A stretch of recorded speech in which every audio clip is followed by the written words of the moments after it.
Oh, hello. We're back. I'm so excited to have you join me. It's been a busy week, hasn't it? Like every episode, we start off a little bit different every single time, and this time is no exception. So, what I'm going to do is what I did with Blythe Bruvely the other day, a quick reading from Lord of the Rings. Let me paint the picture for you. We're at the black gates of Barad-dûr. The Fellowship stands ready, and they call upon the Dark Lord, Sauron, to send out his army.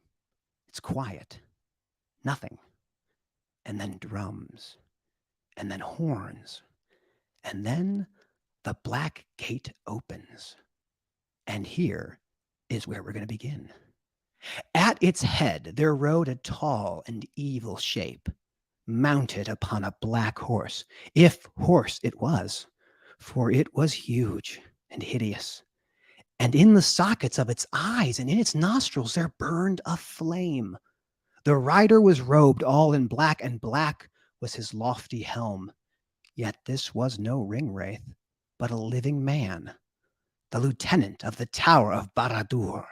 He was, and his name is remembered in no tale, for he himself had forgotten it. And he said, I am the mouth of Sauron.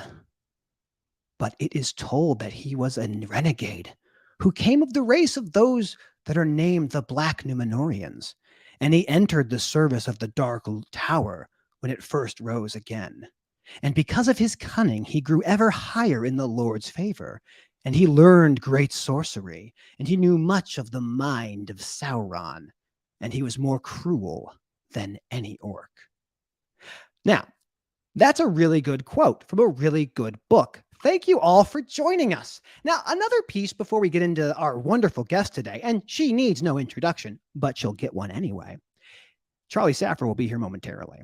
What's going on, people? You having a good Friday? Did you make it? Did you do it? Oh, I hope you did.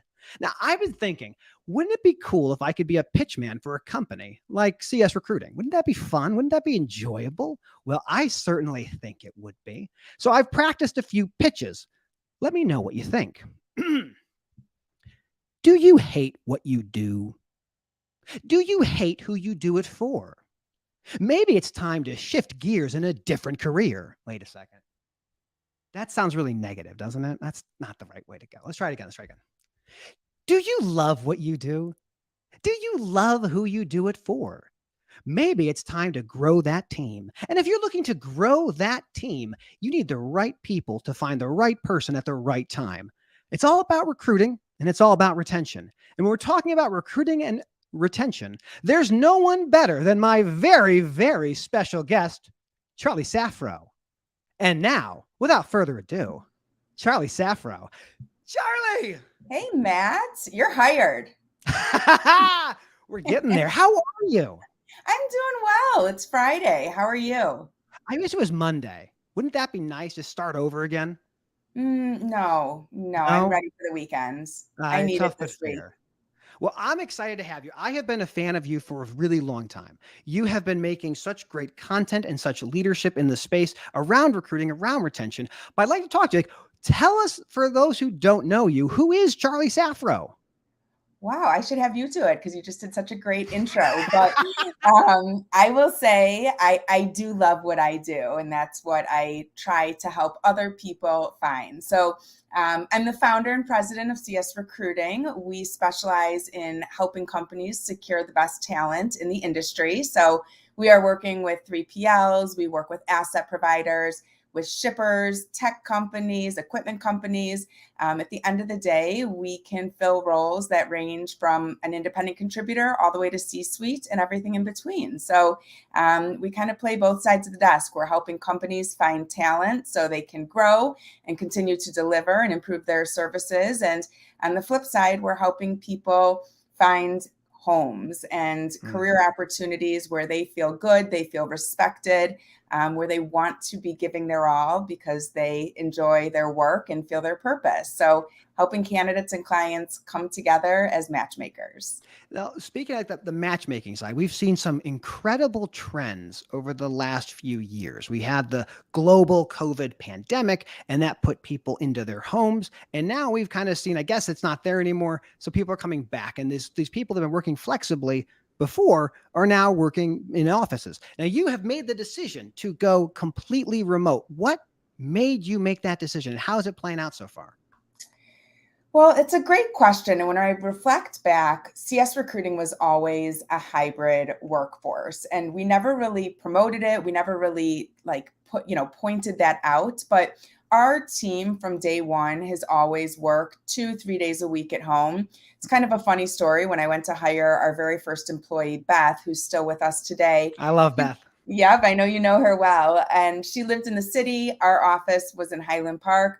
And I had 3 young kids, and I didn't have any childcare on Wednesdays. So I said, I'll make you a deal. You can work from home on Wednesdays, and we'll be in the office on the other days. And then Wednesdays turned into Wednesdays and Fridays. Mm-hmm. And we really built our company as that lifestyle brand. So everyone we've hired over the years, once they're trained, they had the opportunity to work from home. Obviously, the pandemic sent us all home in March of 2020. We had a beautiful office, probably had 35 employees at that time. And a year into the pandemic, we got sick of playing that game of, all right, we're going to go back July 1st. No, it's going to be September 1st. And here's what the rules are going to be. And we're going to space everyone out. And we finally just took a step back. We talked to our team. We looked at our productivity, and we realized we were, if not better, doing as well working remotely and as productive. So we bought out our lease, made the decision to go completely virtual. It hasn't been easy because we've had to really create a lot of processes, a lot of touch points to keep our culture strong and keep our culture and our people connected. But I'm here to say that we've done it. And I feel really good about how our culture is today, even as a virtual team. And we still come together. And when we do, it's that much more special. Well, I love talking with you. Now we actually have a question from the audience. So I'm going to share this real quickly because usually we leave the questions to the end, but you are such an interesting guest. So here's the first question from Curtis Garrett. Charlie, does your company compete or partner with nearshore labor providers? We sure do. I don't know if that was a planted question. I wasn't behind that, but we sure do. We have a relationship with Hub Tech. We've known them for many, many years when all of their leaders were in different organizations. Highly recommend them, and happy to talk more about pros, cons, and how companies make the decisions to either hire internally or to provide offshore contracting services. So we sure do. Well, good. I like Curtis. He's, if I'm not mistaken, an LTL, less than truckload expert. And I absolutely love the business of LTL. So I will happily fight that battle as well. Okay, let's talk about the trends now. People going back to the office. Should people have to go back? Is this a bad decision from leadership, or what do you think is going on in the thought process of these leaders? I think it all comes down to trust. And one of the good things that came out of the pandemic was companies had no choice but to trust their people. We had to keep working. We had to keep the business moving. And people figured out how to do it from home. And employees had that time to reflect. We had that time to really think about how we prioritize our days. And we got used to it. And then when it was taken away from people, there was definitely a protest. So I feel lucky and excited that we are part of this revolution is really how I feel about it, where people are waking up, employers are recognizing what employees want. It's also somewhat sad that it's going to take a while and it's not going to happen overnight, but we're seeing a lot of progress, globally, but even in our industry where companies are just loosening up. So in my opinion, if you trust your employees, the best way to prove it to them is giving them flexibility. You hired them because they're competent, they're adults, they know how to manage their time. It really comes up to management and leadership to have the right processes, policies, platforms in place to keep it all together and keep the culture strong. So my opinion is work from home is here to stay. Again, it's not an easy pivot, but it's possible. At the very minimum, I believe a hybrid environment and giving employees the choice to either go into the office or work from home or a combination of both is mandatory. I mean, it's just a humane effort to recognize what people have going on beyond work. I couldn't agree more. I've been working now remotely since 2018, and there's just not a chance. There's just not a chance that I'm going to be going to an office on a regular basis. A hybrid for sure. I'm happy to stop by anytime someone wants to see me, Sure. but I like my office mates, my small dog, my children screaming in the background from time to time. We have some more questions, Charlie. This is highly unorthodox, viewers, but Interesting. I'm happy that we have them. So here's the next one from our mutual friend Trey Griggs. Charlie, what is your why? What drives you to be the incredible leader you are? Now you're going to make me stumble because I don't know it word for word, but I do have a why, and I'll tell you an interesting story. I'm a big fan of Simon Sinek, and I did one of his workshops about 2 years ago, the Find Your Why workshop. And I really went into that looking for my personal why, and I came out of it with our mission statement as a company. And it's something like this. I wish I had it in front of me verbatim, but it's something about empowering people to shine and to be their best and bringing people together through relevant and timely introduction. So really what it comes down to is being a connector, and whether we do it as a courtesy or we do it for revenue and for a fee, we are all passionate about bringing people together, the right people at the right time. There's a lot of power in that. So Well, I love like the business model you have of being kind of that consultative partner with the hiring entity saying, we're going to help you find the right people. And if a company's like, look, I don't even know how to run a business brick and mortar. Now I have to do it remote. Maybe I need to find the right partner. But let me jump to another question we have here. I'm just throwing up as we go people's sure. comments. So we're going to keep Yeah. moving around. But here's the next one. Oh, this is a good question. Do you have best practices for onboarding training in a virtual environment? I had, just before you answer, I had a terrible experience onboarding at a previous role. It was awful remotely. So I'm excited to hear this answer. And then hopefully the people watching at home can say, maybe I should give Charlie a call so I can do it better. Absolutely. And it is something that we can consult on. So, yes, we do. And I can speak to this confidently because we've done it ourselves. We have a team of 40 people. Probably 15 of them have joined us and were new employees since the pandemic. So we previously did train in our office in person, and obviously we shifted to virtual training and onboarding. And my thought is it's all about those moments and putting yourself in that new employee's shoes. They're nervous, they're frazzled, they feel like they need to prove themselves. They don't want to talk too much, they don't want to be too quiet. So what does that first day look like? What does that first week look like? And it's all about making them feel at ease, letting them know that they're welcome to the team. This is our purpose as a company, and we want you to share this vision with us. Lots and lots of shadowing, but also recognizing those moments. And, when we get on our Monday morning status call, not embarrassing the person, but not pretending that they're not there, recognizing we're excited to have a new team member. This is what we want to share with you about this person. And now we want everyone to, extend their own introduction offline. And I think that's a big part of it also, is making sure that that new employee has a chance to meet everyone on the team, even if it's just an informal virtual lunch. Like, what do you do and how are we going to connect as team members? So there's lots of different strategies and tactics, but it's all about recognizing those moments in the beginning of their onboarding and making them feel heard and valued and special. I can't emphasize the value of what you said enough, because retention has a direct correlation with onboarding and how you feel about the company. And it's really, really bad to start off with the first impression that makes people go, "Oh, this is a nightmare. I don't want anything to do with this." Like seeing everyone's like exhausted and broken and like, "Oh, another call for 11 hours in a row. What a wonderful experience." This makes me so happy. But you know what? I'm going to have to take a pause from our conversation. And I don't want to do this, but I kind of have to. So just give me 1 minute. Ladies and gentlemen, this is highly unorthodox, this moment we have. Typically, we go to our special correspondent, and normally we would with Paul right here. But before Paul comes on, he's going to go away for a second. It won't be me talking to Paul. No, no, no. It will be Paul talking to Charlie and me going, Hey, Charlie. Hey, Paul, how are you? I'm doing great. How are you today? I'm good, and I got my Freight Caviar MILF mug, one of my favorites. And don't get your dirty minds thinking, because it says, "Man, I love Freight." That's what it's Thank about. you so much, Charlie, for the support. I actually took that off my store. I got to get it back on. I'm going to get it back on, but I do appreciate you supporting me, Charlie. And I actually have a few questions for you, and I wanted to see if maybe you could give us a freight broker hiring update. So Absolutely. we spoke last time in the beginning of the year, and I know that you did mention like 20% of the market was like remote. I'm not sure if I'm grabbing the right statistic. What would you say have been the changes that you've seen from the beginning of the year till now, and what's going on in the freight broker world in the hiring market? Yeah. So interesting stat.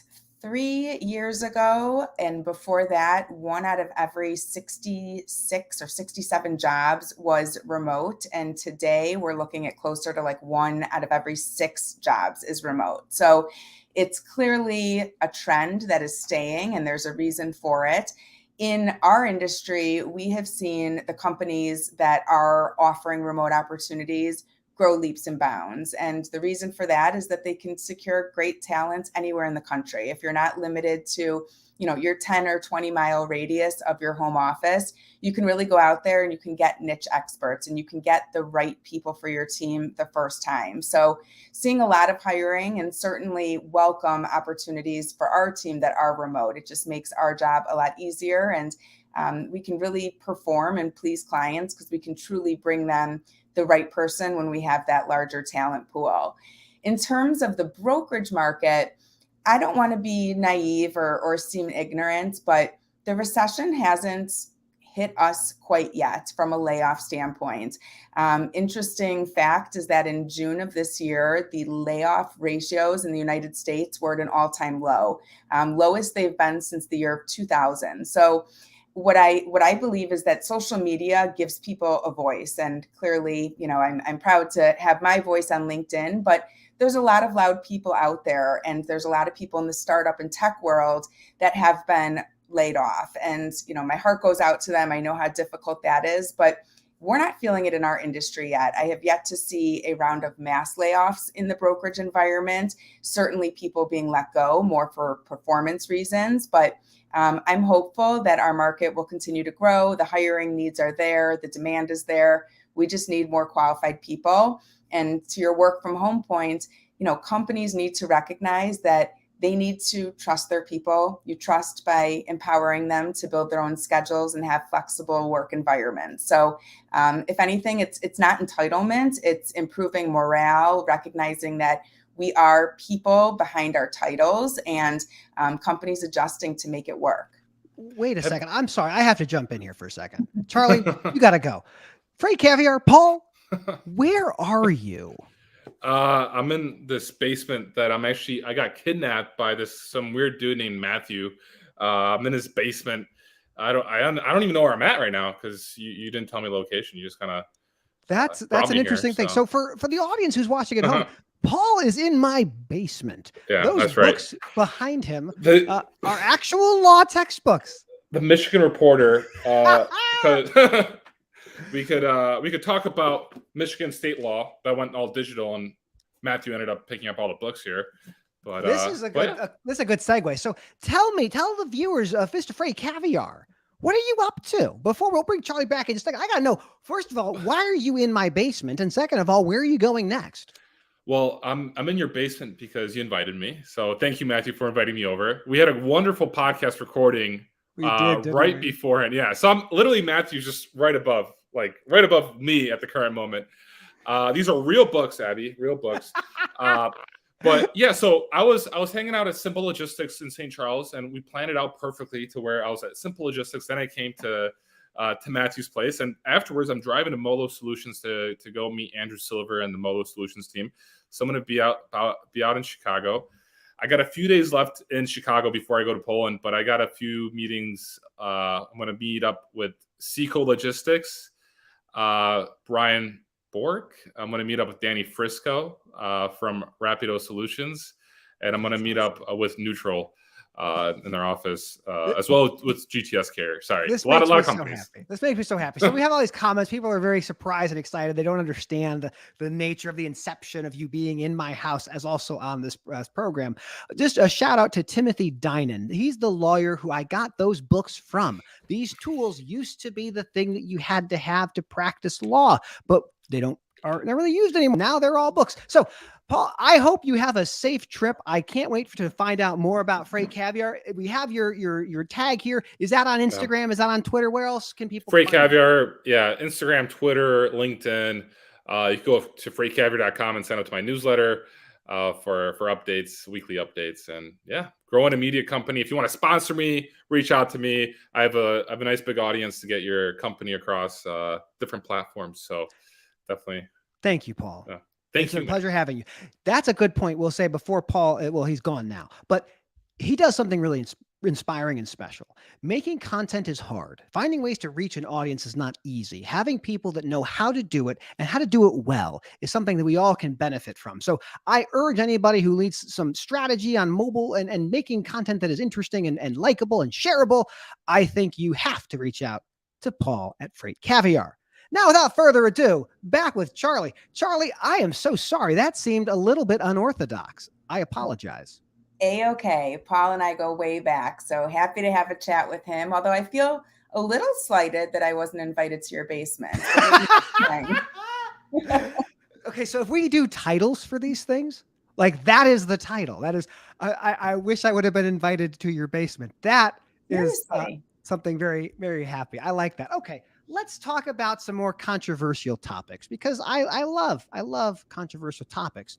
What do you think about non-competition agreements? Oh, they're the thorn in my side. They always have been, and they always will be. So I have become way too intimately familiar with legal agreements. Even though I never wanted to be an attorney, I still am not an attorney. I could probably recite some of those clauses in my sleep. So I think that they really prohibit people from furthering their careers, prohibit people from being able to live out their dreams, use the skills that they develop, stay in an industry that they probably love. I completely support and understand non-solicits and believe those make sense, but they're not nearly as restrictive. So, yeah, I mean, we definitely are mindful of non-competes. We don't want to get our clients or our candidates in legal trouble. So we know who issues them. We know who's litigious. We know a really good lawyer named Matt Leffler who can help our clients and candidates when they need it. But yeah, I bet we could talk all day about those agreements. And we will. No, I just, my own experience with non-competition agreements, I had a business, I exited the business and I went to a surviving entity and I didn't like it. I didn't enjoy the experience when it was all said and done and I left. But I too had a non-competition agreement. And it's one of these things that really prohibits you from being able to do what you're good at. And it also means that you're going to do a disservice to your customers. So are you seeing a trend over the last couple of years? Like, are we seeing more of these for people that work with you? Or are we seeing less? What are you finding so far? I'm hopeful that we will see less, but I wouldn't say we're there yet. I think Steam Logistics is doing a great job being really vocal about their initiative to get non-competes out of our industry. I know many industries have them and it's, standard practice, but I'd have to believe our industry is, setting the tone or has set the tone from years and years of having these agreements. So we're moving in the right direction. We're starting to see some clients, or I would say some hiring companies that are a little more open to negotiating. When we're working with a candidate on their way out, we're starting to see some companies provide them with a waiver or release. So we're making tiny steps, and I understand it's all situational, but I wish we'd be doing a lot more business if they didn't exist in this industry. I couldn't agree with you more. I mean, and not just supply chain; these things are everywhere. There's people that are doing. I remember there's a big famous case in Chicago of Trunk Club. So Trunk Club is custom designers. You send them what you like, they give you an outfit, and then you use it. And those designers had to sign non-competition agreements. They weren't allowed to make designs for other people or other businesses that were like Trunk Club. It's absurd. It is so disheartening to see so many of them. So to your point, I'm very excited that CS Recruiting is a member of the hashtag End Non-Competes movement. If you go to endnoncompetes.com, you will see Charlie Saffro's company, CS Recruiting, and you'll see Armchair Attorney as well, because I also don't like non-competition agreements. So you made your own company. Why in the world would you do that? Why in the world subject yourself to the pain of customers and vendors and employees? What drove you to say, this is the thing I want to do? It was it wasn't a mistake. It wasn't an accident. It was not a mistake. It was the best thing I've ever done. It wasn't an accident, but it was organic. Let's put it that way. I was never intending to start a company. I never, put together a business plan, went out and got a loan. It was me being a freelance recruiter, getting a lot of opportunities and getting to a point where I had too much work for one person. So I had that moment, maybe a quarter life crisis, if you will, where I was like, I'm either going to do this and do it well and give it my all, or I'm going to stop before I fail. So my first hire, my first employee before Beth was actually my husband. So I knew I could trust him. I knew what his value was, what his skills were. And then from there, we grew it. And when you start adding team members and form relationships and bonds and build this family company, you start to really want to keep doing it and keep scaling. So if you would have asked me 6-7 years ago, I would have said, I never want 50 employees. Like, that's way too many. Let's just stay small. And 50 is our next milestone. And I couldn't be more excited about it. Well, what I love about your story was so your husband had a freight brokering or freight technology company, and you ran the kind of the recruiting and the finding of the people. And after that business, that exit was made, you had already honed your craft internally for an organization. Said, well, I can commercialize what I'm good at. And so you turned your skills and said, okay, let's make this into a business. And you were one of the early adopters, I feel, in using LinkedIn as a platform to do what you do. So tell me, what got you to think LinkedIn is a place, and how has it changed or surprised you over the last couple of years? LinkedIn is a very powerful platform, and it has brought us a lot of business, a lot of connections, relationships over the years, lots of opportunities. So I'm a huge fan of the platform, and I'm not just saying that. It's really something that has propelled our business. When I started recruiting on my own, I was on LinkedIn, and one of my secrets behind the scenes was I had just had my third son. I was up all night feeding him for 3-4 months, and I would just, out of boredom to stay awake, go on my laptop and just connect with people. I didn't even have a smartphone back then. So this is 2011, and I would just connect at 2 a.m, 3 a.m. And I got a lot of warnings from LinkedIn security saying that, there's a bot behind your account. You're too friendly. Exactly. And I was like, no, it's really me working 24 hours a day. But that's how I built my connections. And I really use the platform for connecting, for, just making new people, bringing new people in my network for many years. And then maybe in the last 3 years, I've started to really just lean on the platform for content sharing. So first and foremost, I'm a giver. I want to put my advice, my ideas, my strategies out there. If it can help even one person, I did my job. But I'm also here to take and learn and connect with new people. We met through LinkedIn, and look at the relationship we've formed. So incredibly powerful. And I give a lot of credit to LinkedIn for our business, our growth, being able to build our brands and our reputation, and having a little more control over it. Every brand is going to have a perception from the outside audience. And when you talk about it and you promote it, you just have more control over what you want people to think about your reputation. And I'd say LinkedIn has been a huge part of our growth. Well, I love when you talk about how you learned to work through LinkedIn. There was a post, it was a long time ago. And you said, here are the ways that this thing works. If someone comments and adds a tag, you engage. How did you learn these things? And what are some of the tips and tricks you would give to somebody? I'm a total nerd when it comes to it. I couldn't imagine a better way to spend my weekend other than sourcing on LinkedIn. So it was just through experience and observation that I started to figure out, how the platform works. You'll never beat the algorithm. The algorithm is always changing, but I'd say my best advice for LinkedIn, it's 3 steps. First, you got to build your community, and that requires you connecting with people, starting a dialogue, not necessarily asking for business on that first connection, but introducing yourself as a human. Secondly, you've got to engage, and you don't have to be posting content, original content to engage. Engage means comment on other people's posts. And it's really amazing when you start to get in a feed and you see this banter and these relationships build just because people are weighing in with their opinions. And then my third tip is, when you're ready, start sharing content. I think We all have this side of us that thinks, I don't want to seem narcissistic. I don't want to, be promoting my personal brands every day. But the truth is, people want to work with people. And the best way to build those relationships is by showing you are human and the ups and downs and the good and bad. So when you're ready to start sharing content, it really can just take off to a new level. I couldn't agree with you more. We've watched people use LinkedIn to start off by talking about things they care about, but then they eventually can commercialize just like you did. Like, take what you've learned from this and you can make an entire business around having the right connections with the right people. There will be a day when you have a media company, and it's not here. Maybe it's in the works now, but like the amount of followers and the amount of people that are in that space with you is incredible. And I'm always in awe of the nature of the people you're connected with, and the kind of content that you share about the challenges of running a business, the challenge of a remote workforce, and then staying positive. So you are incredibly positive. How do you do that? How do you stay positive in a world of all sorts of things that aren't so positive?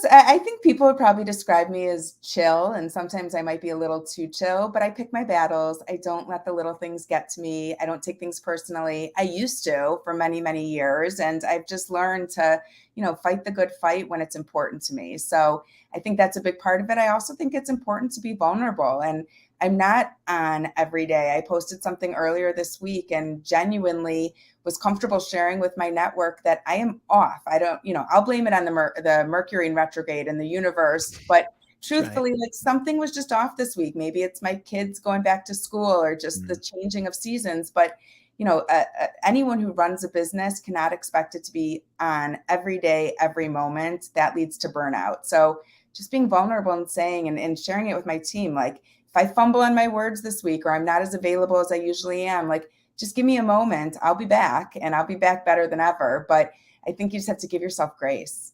I couldn't agree more with that. I look at what I see from LinkedIn, and what I love about the platform is that you know who the speaker is. This anonymity is not there. You know who the speaker is. And so when people choose to be vulnerable and share like difficult things, it really allows people to say, okay, I really know this person better. So like, to your point, like I shared before that I had a speech impediment growing up. I had a stutter and I had a raspy voice. And so I was bullied and called the duck call boy. And I remember this viscerally. And it's just kind of one of these things where you go, this is why we do the things that we do, because there are people who have these challenges and they don't know how to talk about problems. Because I think it's the loneliest society that we've ever existed. People don't have close friends. They have these kind of internet relationships to an extent. And these are some of the most fruitful relationships I have ever had in my life. People that I talk with or message with. So have you found close friends through the way that you outreach into the world? Do you consider me a friend? I do. I hope you consider me a friend.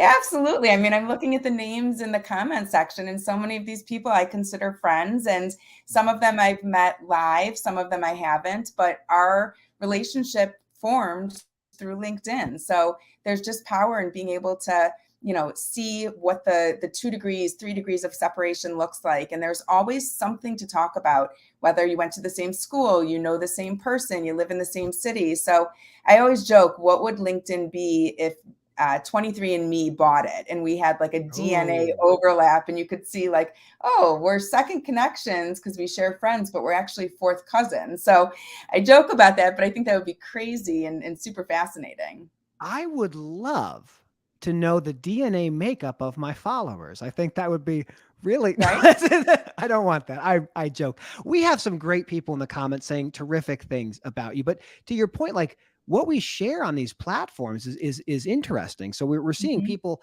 I think I've read like less than 2% of people who are on Yeah. LinkedIn will ever engage. They won't comment, they won't post, they won't do anything. But then I'll get people who, what does that number sound realistic to you? It is. It is. That's a true number, that 2% of the LinkedIn profiles are actively putting themselves out there, sharing their ideas and commenting, posting. That's such a tiny fraction, which just means there's a lot of room for opportunity for more voices.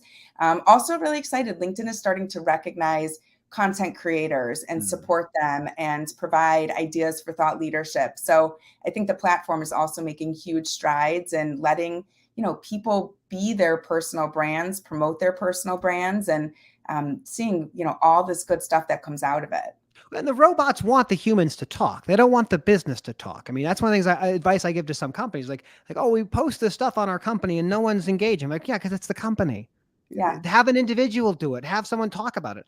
This is a great comment. I put up before, but I'm going to bring it back up.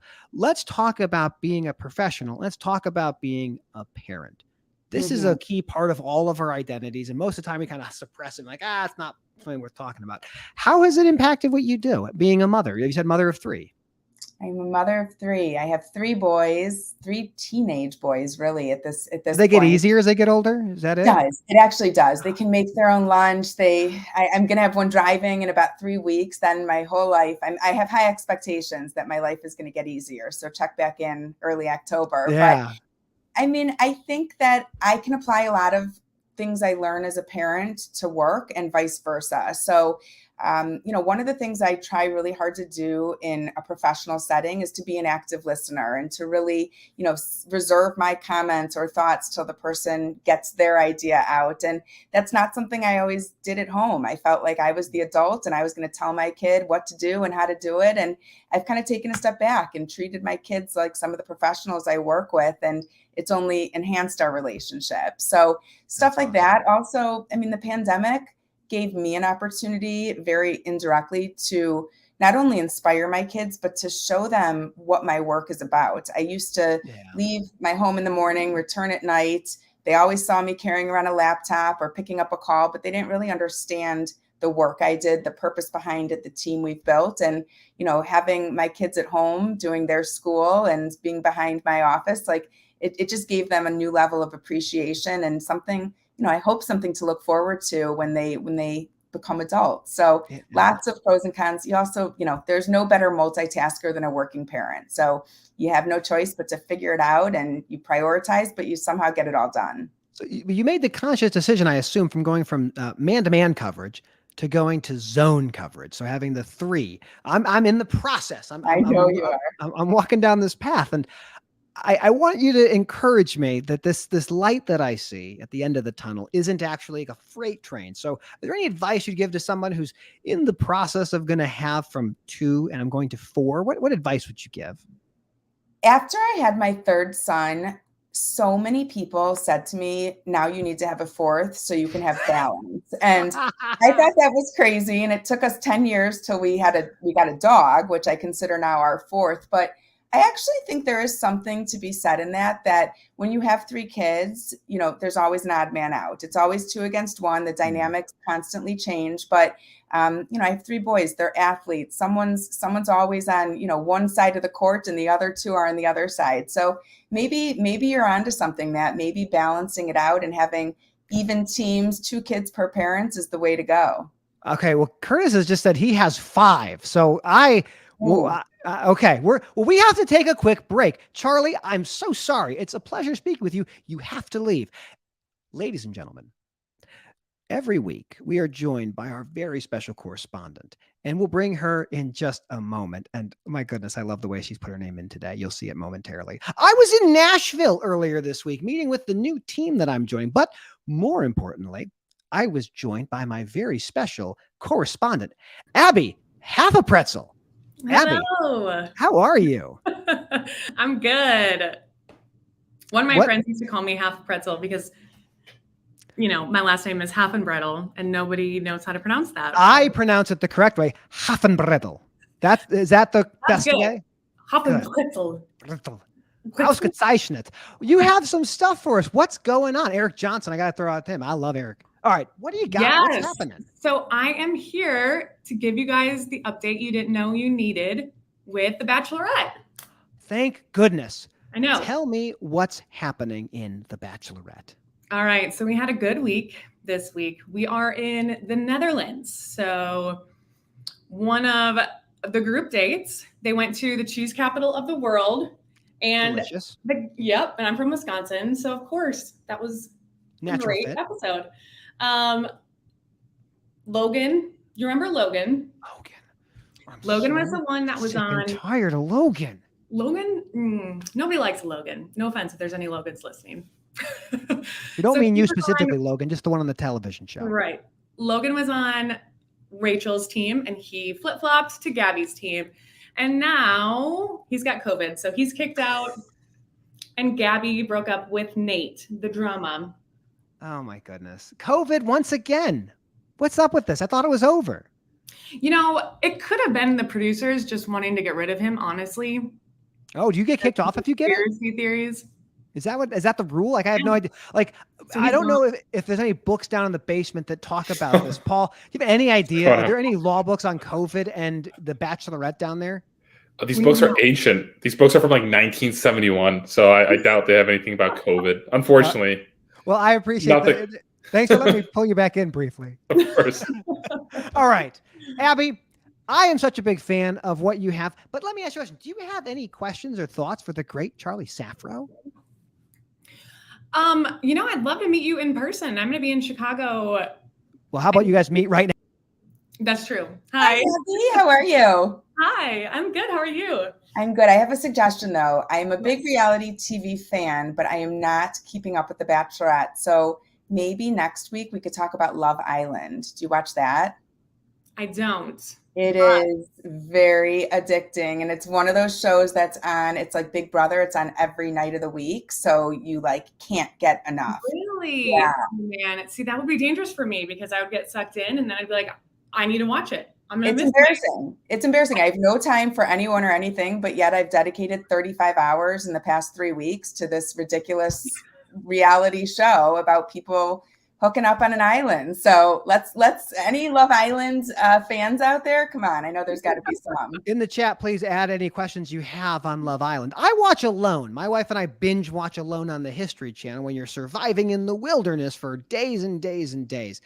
Abby, as always, thank you for stopping by. I'm going to kick you out and we're going to wrap up our conversation with Charlie Saffro. Find Abby Half a Pretzel on LinkedIn. Check out Sage Freight. Fantastic company. Everyone should check it out. Charlie, I really appreciate you coming on here. Let me open the floor up to questions from our folks here in the audience. We've had some so far, so please toss them in the link. I will click them and then they appear and then I ask them. But I have some questions for you. Go for it.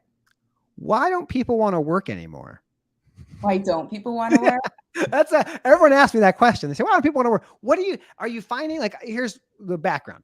I would hire a mechanic sometimes and then they'd be really excited. And then day one shows up and you're like, oh, they're not here yet. And then you'd say, well, maybe we'll call them. And then they're still not there. Have you seen that? What's going on? Oh man, we've seen that. And we've seen that with some very high level professionals, which is what's crazy. So there's a million variables, a million things that go on behind the scenes that we'll never know, whether it's cold feet, whether it's, change of heart, another opportunity.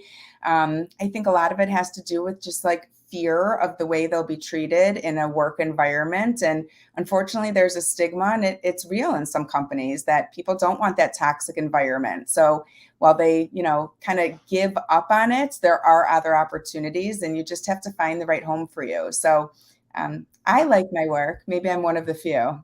I have a question I think we're actually going to have a disagreement on. Okay. And this is the question: when do you quit? When do you quit? And I'm going to give my answer first so you can take some time to kind of mull it over. But my advice to clients typically, and this is not legal advice for anybody, but legal advice, what I would give in a hypothetical situation: never quit. Get fired, get the unemployment. You don't want to give up the rights that you have, so don't do it. But then you have people that are doing the job and they're miserable. They're miserable. And they may say, I don't even have something to go do. What should I do? So what is your answer? When does someone do that? It's a really good question, Matt. And it's so personalized and individual. We all work to make money and we need money to survive and to care for others. So many people don't have the option, and I certainly respect that, but there is an option to find work you love and to find a company you love to work for. It just might not be in front of you. So I think that's part of it. But I don't know. I think that people just need to recognize, like, what are their non-negotiables? What are their wants? What are their needs? And when is enough enough? What we're seeing right now is that people are taking new jobs, not because of money. That used to be the primary driver is, I want to get an extra, bump in my salary or advance to that next salary band by going from one company to another. Now it's about respect and humanity, and people want to leave companies because they don't feel that they're being seen for who they are. They don't feel connection to their job or the people they work with. So those are really what we're seeing in the market, those reasons that people are leaving because they want to be part of something and they want to be heard and seen. And there's a lot of little things that make up for that. So it's hard, and it's up to the employer to make sure that person feels like they're making a difference. And I love just kind of thinking about this topic for a second, because I recently went through this. I joined a company. I had a bad experience. I wasn't enjoying it. And you were someone who gave me time. I asked, like, hey, what do you think about this? And you were so helpful in helping me frame it. And I kind of realized that, mental health is something we don't talk enough about. And I felt this pull of the depression and the anxiety that I'm all too familiar with. And I quit my job without any real path of what I was going to do. And it was the greatest decision I've ever made. It allowed me to do the creative stuff with Armchair Attorney. It allowed me to find a role with Epica Fleet Services. It was so profound. And so I can't, by the way. Thank you. Oh, we have so much to talk about. We'll probably talk about it in a different broadcast or some other time. But I love the ability of you are what the marketing collateral says. This is the thing I love about you, is that you have this persona of being someone who's kind and understanding and patient and a great leader. And then I meet you. And you're exactly what the expectation I had. And that was one of the most wonderful moments, is the first couple of calls we had. So I just want to throw out to the audience, you're like, she is as awesome as she seems. She is as awesome as she seems. The feeling is mutual. Well, thank you. Well, we have some more questions. So quick, we have the lightning round here. What are your thoughts on ghosting? Everyone's done it. Everyone's been ghosted. So whether it's in a relationship, whether it's at the interview stage, whether it's just returning a phone call, it's disrespectful. I mean, there's no question about it. The one thing I want to make sure people understand is it's not always intentional. So, a firm like ours, we work on a couple hundred jobs at a time, couple hundred searches. We're getting somewhere between 75 and 100,000 resumes a year come to our team. So as much as we want to give every single person the courtesy and respect of a response, we don't want to just have a templated response where everyone gets the same message. So it's impossible to keep up with that type of volume. And so we have to pick the candidates that we feel we can represent. They play in our space. They have the skill set our clients are looking for. And those are the ones that we prioritize. So if we ghost you or we don't respond, it's not intentional. It's probably a message that we're not the right firm for you, but there probably is a better recruiting firm out there that can represent you and that will respond because they know they can help you. So, I think everyone deserves a return call, a follow-up, but sometimes just the sheer volume makes it impossible. I remember my days after graduating law school and trying to find that first job, and the hundreds, if not thousands of cover letters, each individually crafted for the firm, out into the ether and saying, someone, anyone. And then this screaming to the void. Here's a great question. I'm going to answer it first for you, and then you can actually answer the real question. Question is, what's the number one thing you recommend to your client organization struggling to source candidates? The number one recommendation I have is call Charlie Saffro. That's the recommendation I start off with. But what is the thing you'd recommend? What's the thing that they could consider doing? Well, great question from Holly. It all starts with retention. So if you want to recruit great people, you need to first take a look at who you have, whether you have one employee or 100 employees. Take care of who you have, treat them the right way. They'll eventually become culture champions. They'll become cheerleaders. They'll be your best advocates, bringing referrals, really setting the tone of the brand that you want to be the public perception. So you've got to start by taking care of the people that are there. And then when you go out to recruit, you can promote all the things you do for them. You can promote the flexibility, the trust, the resources and tools you provide to help them be productive and to help them reach their financial goals. So I really think it starts with looking inward. And again, if you have one employee, start there, build your culture based on what you're doing for that employee and what they're giving back to you. And then you just grow out from there. So Retention is the name of the game. Yeah, as an old retail guy from KB Toys, I know that. Yeah, we're buddies there. The thing to think about is you should secret shop yourself.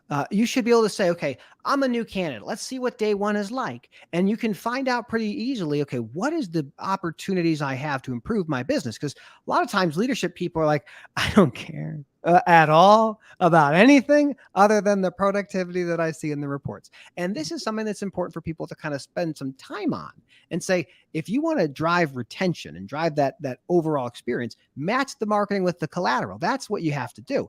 All right, we have some, oh, this is a good one. This one might be controversial. Is it usual for recruiters to ask to connect with potentials? So I guess I think you're a potential candidates. So I'm a recruiter and I'm just connecting with potential candidates. What do you think about that? Is that a thing? Am I wrong?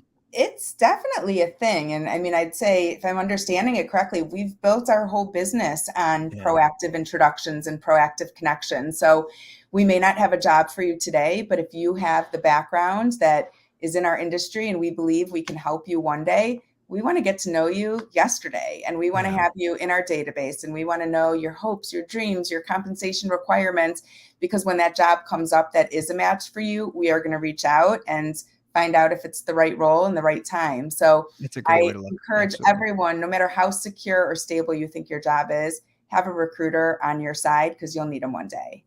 We have a question. I think it might be for me, from Jeff. Matt, I want to know more about Spider-Man. I see him up there. He moves around from time to time. It's actually one of the things I do for my oldest son. When I make the content, I would have little things that he would recommend, and Spider-Man became one of the things. If Dan the Driver Row, if you're watching this, the pumpkins will come back in October. But to speak more specifically about Spider-Man, his name is Peter Parker, and he was bit by a radioactive spider. It gives him the ability to have superhuman strength, agility, and the thing called the spider sense, which is an ability to kind of sense danger, which is, wait, that's not what you meant. Okay, I'll move on to the next one.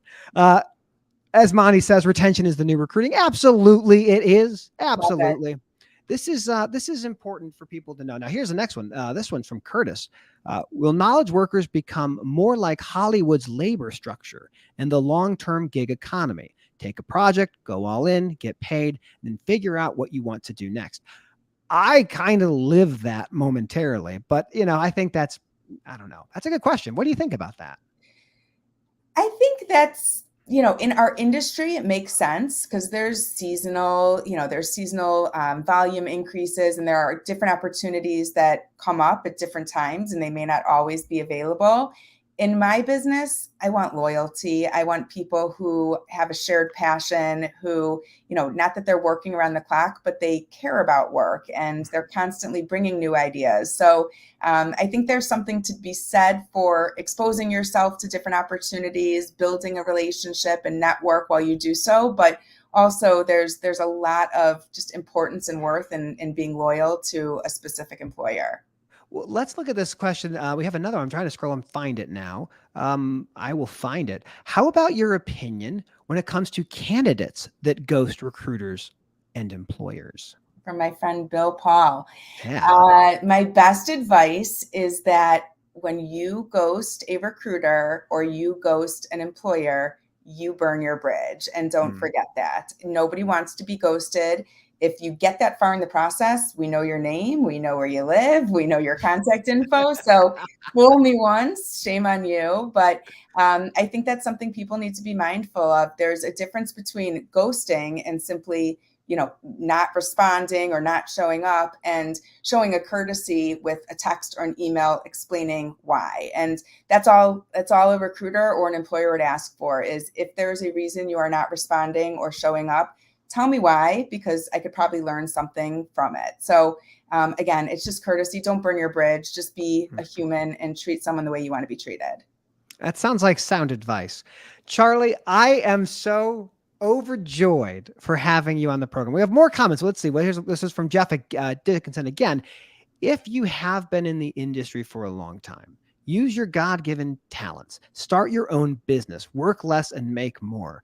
Well, that's what you did, isn't it? You use the talents that you have to create a recruiting empire. And I think empire is the correct word for this. I'll take it. Absolutely. So you've gone this far. What is next for CS Recruiting? I know you're constantly expanding the scope of what you're able to offer, but tell us a little bit about the future of CS Recruiting over the next couple of years. Yeah, I mean, as far as I can see, the market has a demand for services like ours. So on the recruiting front, we will continue to grow, to scale, to improve through headcount, through technology, through philosophy and strategy. But we're also starting to leverage and really promote that we do consulting services also. And not a lot of people know that because we just haven't brought it to the forefront. So whether it's, compensation advice, a look at the talent market, whether you need some data to manage expectations about who's out there and who you'll be able to secure. I'd say consulting is something that's really exciting to our team because we've had this bird's eye view of the industry for so long. Now we can finally share some of our hypotheses with real sound data backing it up. So I'd say that is one aspect to it. The other aspect is just branching off that and continuing to add value, whether it's a workshop, a speaking opportunity, a webinar. Like I said before, we love to give before we expect to get. So hopefully you'll continue to see more content, better, more useful content from us, because that is part of what we're all about. Well, I love the consulting side of things because the name of the game is always retention. It's not difficult to find people to come. Maybe it is sometimes, but to have them stay and provide value long-term. You want people that are aligned with the business. That's phenomenal. Let me ask one last question before we wrap it up. Should they post the compensation on the job description? We're going to go there now. We're teaching the controversy. We got to get the opinion. What do you think? There are pros and cons. When it is a law, we will follow suit. We will abide by the legal requirements. There is so much value in not posting salary. And the reason behind that is when you are working with a third-party recruiter, we have lots of jobs and there's a good chance we have more than one job that would be a fit for you. So if we post a salary of a job and that happens to be the job that you see, it is either going to attract you or detract you. Let's say the posting is $60,000. If you make $80,000, you're probably not going to apply. And we just missed an opportunity to connect and find you the right job. So by not having it on there, we are really focused on building relationships. We are not in a transactional business. We're not just one person for one job and then the deal is over. We want to connect with people, learn about them, have them in our back pocket when we need them. So that's the recruiter philosophy. And that is why it's such a debate, because we're using a job just to market a breadth of opportunities. We don't just have one job we're working on. Well, that's a great diplomatic answer. I think as I think about this myself, one of the challenges with not listing compensation is it becomes a tool to push people's salaries down. So you say, I'm not going to, people say, well, what are you making now is a question I ask before what I'm going to pay you in the future. But to your point, you have multiple opportunities. So you can't just say, well, here's what they all are. Exactly. I do still see why Colorado did what they did. That I think is the main state that has that particular rule. But exactly. All right, we are at our time. Charlie, is there any place people should go to find more about you and CS Recruiting? Well, I can only direct them to LinkedIn since we're taking advantage of this amazing platform here. So find me on LinkedIn, engage. I love to talk shop. I love to find new connections, or follow our company page, CS Recruiting, to find out more about our roles and some of the searches we're working on and more about our team members. We've got many, many recruiters on our team that are competent and they care and they will show you the respect that you deserve. So happy to connect with anyone who comes our way. Well, thank you for joining us, Charlie. On a side note, we do stream this live to YouTube and Twitter, though the audiences are a little bit smaller. As always, thank you for joining us. Everybody, I hope you enjoyed this episode. We got a little bit of fun. We had some breaking news from Paul. We had some interesting news from Abby, and we got a chance to talk to Charlie Saffro, the founder and CEO and president of CS Recruiting. I am a fan of Charlie Saffro. I've been on record multiple times, but I'm a big fan of you for watching this and listening to the conversations we have. Thank you for joining us. Until next time, we'll have another one at some point, at some time. I don't know when. Actually, I do. Next week, Ben Gordon. Thank you all for joining us. Have an absolutely wonderful afternoon. And then I hit the end broadcast button. So Paul's downstairs. I got to go get him. He'll have to leave. My kids are coming home soon, but let me end the broadcast. Have a great day.